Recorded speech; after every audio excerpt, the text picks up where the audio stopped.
having a bad hair day, but it's fine.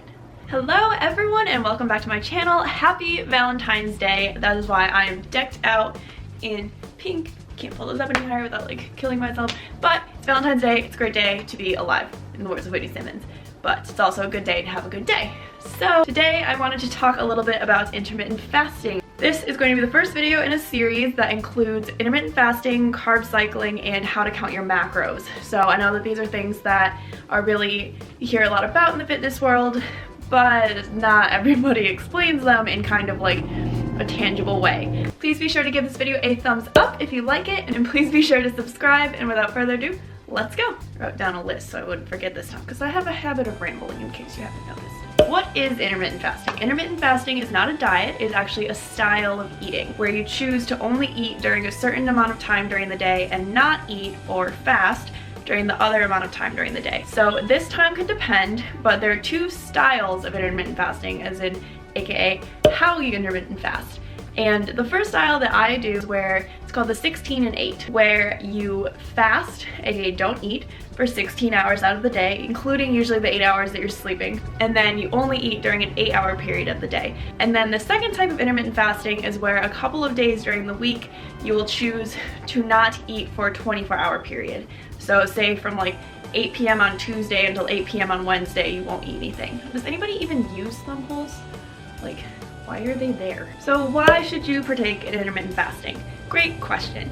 So the idea is that food was not readily available to humans on the scale that it is now until probably 100 years ago, if that. When you were in a fasted state, rather than pulling from the glycogen and glucose from the meal and the food that you have eaten recently, your body pulls from your fat stores that are already in your body. And this happens after 12 hours when your body is in a fasted state. This is just a basic video. I will talk more about how to like perfect intermittent fasting later on, but this is just kind of the background. This can help you if you're trying to eat at a deficit because it means that you can eat larger meals during the shorter period of time, so you don't necessarily feel like you're dying. Something to keep in mind for this is a lot of people will be like, I have to eat breakfast, or how do you go so long without eating? And your body actually adapts very, very well. When I first started this, I used to eat breakfast every single day at like 6 a.m. when I started working, and I wouldn't stop eating until like probably 8 p.m. and that's 14 hours of eating instead of 16 hours of fasting. And I ended up shifting my eating times to 12 to 8 p.m. That's my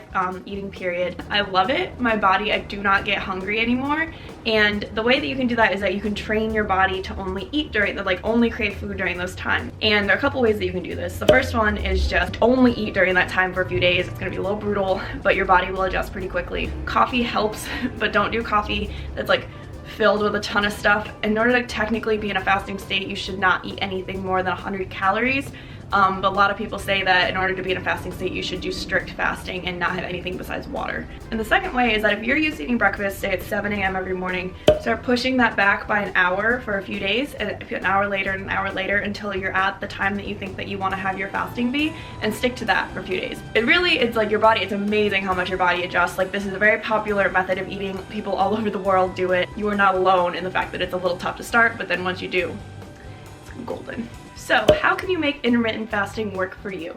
The first thing to do is to choose an 8-hour period that works with your life and your schedule. So for me, eating from 12 to 8 works perfectly. When I was working in DC, I did 11 to 7 p.m. You can do 8 to 4, just any 8-hour period. We want to make sure that you are eating quality food during this time. You cannot do intermittent fasting and then eat 4,000 calories of like candy and still expect to lose weight. That's where macros come in, which is the next video. Also, I got my nails done, so that's why I'm like all of the pointing, you know, and guys are like, oh, the beach ball went that way. Like a girl that just got engaged, but Valentine's Day. Thank you so much for watching this video. I hope that you all have a wonderful Valentine's Day, whether you're spending it with yourself, your SO, significant other, obviously, or like your dog. Personally, I'm spending mine with my mom, so I'm gonna have a great day. Someday I'll be good at closing videos, and like that day is like still not today. Thank you for watching.